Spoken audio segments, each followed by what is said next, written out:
Salut tout le monde et bienvenue dans Lyon City. J'espère que votre semaine s'est bien passée. Ce week-end, j'ai eu envie de vous faire découvrir ou aimer encore plus une artiste lyonnaise que j'aime beaucoup. Elle s'appelle Sarah Mikovski. Bonjour Sarah. Bonjour et merci de m'avoir invité. Sarah Mikovski, c'est du talent, de l'audace, de la spontanéité. Votre musique est sucrée et savoureuse. Elle donne envie de danser, mais en même temps, on a envie d'écouter les paroles. Et donc, c'est pas toujours évident de faire les deux choses à la fois. Votre premier album, Pôle Nord, est sorti en début d'année. Il devrait nous donner froid, mais non, il nous réchauffe. Oui, j'ai bien aimé le côté un peu oxymore du titre. C'est pour ça que vous l'avez choisi, c'était pour être en totale contradiction. Exactement, j'adore surprendre les gens, c'est vraiment mon défaut et voilà. Bon, autant mettre les deux pieds dans le plat directement. Et si on s'écoutait Les Mauvais Garçons? Allons-y. Allez, c'est parti. On se partageait les filles, les agates et les bonbons. Quand il y avait des balles, on débarquait en caleçon. Parfois on passait l'été sans rentrer à la maison. Car c'est ainsi qu'elle vivait libre, les mauvais garçons. Quand j'écoute votre musique, moi j'entends un peu de Tété. Est-ce que je me trompe? Tété, c'est un artiste que j'adore et ça me fait vraiment super plaisir que vous ayez ressenti ça. Justement, parlons de vos influences. Quels sont les artistes qui vous ont aiguillé tout au long de votre parcours et évolution musicale? Pauline Croze, Tété, on en a déjà parlé. J'ai bien aimé le groupe Le Sayen Sopaku aussi. Ils chantaient quoi déjà, eux? Angela notamment. Angela, en effet, qui a été repris par Attic. Ouais, c'est ça. Parlons de votre parcours musical, Sarah. À 10 ans, solfège, ensuite orgue, clavecin, chorale. Et puis à 18 ans, au Conservatoire de Lyon, vous découvrez le jazz. Ça a été une révélation. Les harmonies sont devenues vraiment différentes.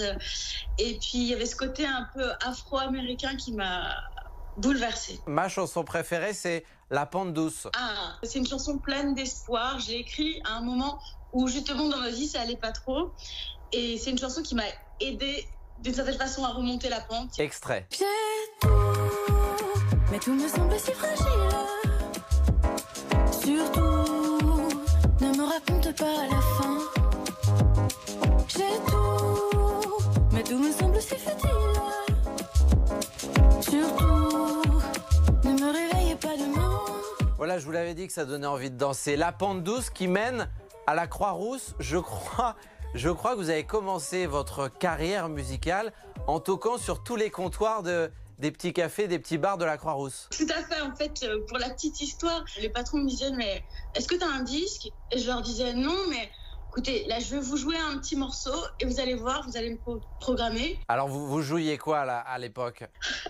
À l'époque, j'avais une chanson qui s'appelait « Hello ». Ça faisait quoi? Hello, hello, à tous les cœurs moroses. Beaucoup de chanteurs, Sarah, écrivent sur eux et uniquement sur leur parcours et leurs expériences de vie.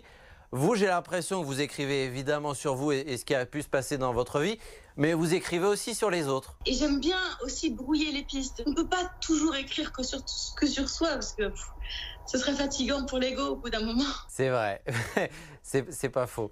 Il y a des artistes et des chansons qu'on peut écouter, qu'on a plaisir à écouter, sans forcément avoir d'image, de clip.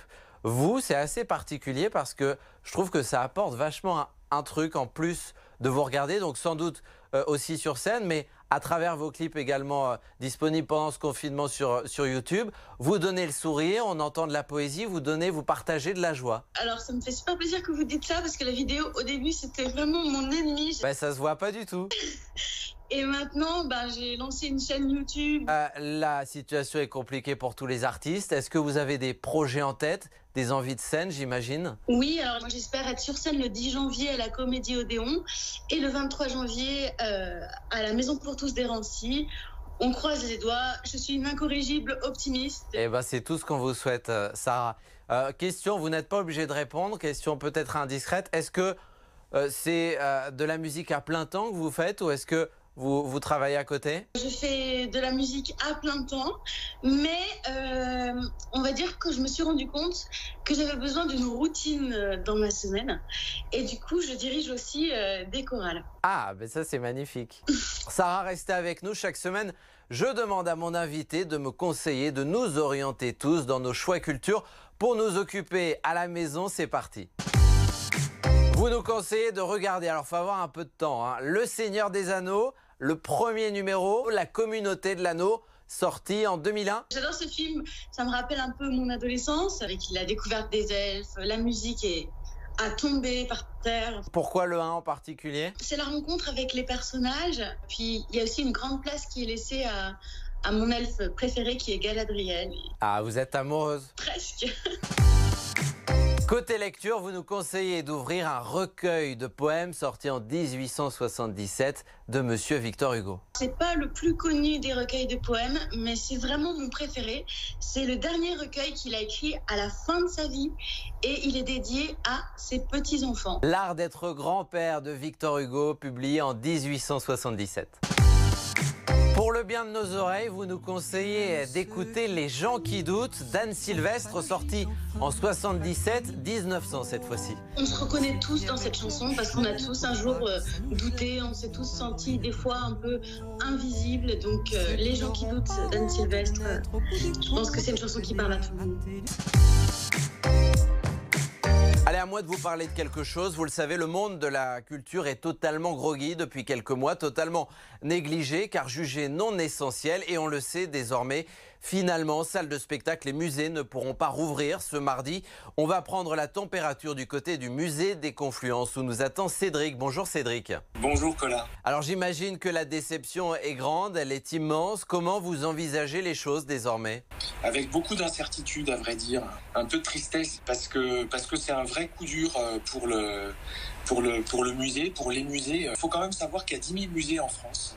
Et on a appris ça avec beaucoup de tristesse et beaucoup d'incompréhension parce qu'on s'était beaucoup préparé à la réouverture. On avait fait en sorte que la jauge, rendez-vous compte, c'était moins de 20% de la jauge habituelle. C'était une réservation obligatoire, c'était un comptage très précis. Voilà, la situation sanitaire, quand bien même on la comprend, parce que ça je crois que c'est important de le dire, elle est...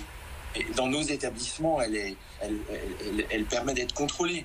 Bon, après, il faut rester combatif et positif. La semaine prochaine, on ouvre une exposition. Alors, elle ne sera pas accessible, mais on fait un live et on fait un direct, une expo sur les oiseaux. Jeudi prochain à 19h. Ça fait 2 mois qu'on monte et qu'on a démonté et qu'on monte cette expo, quoi. Avec toute la programmation autour, sans point de mire, sans véritablement de point de perspective, à part l'idée qu'on va réouvrir. Mais quand? Merci beaucoup Cédric, on vous envoie plein de courage, bonne fête de fin d'année malgré tout et à bientôt. À bientôt Colin.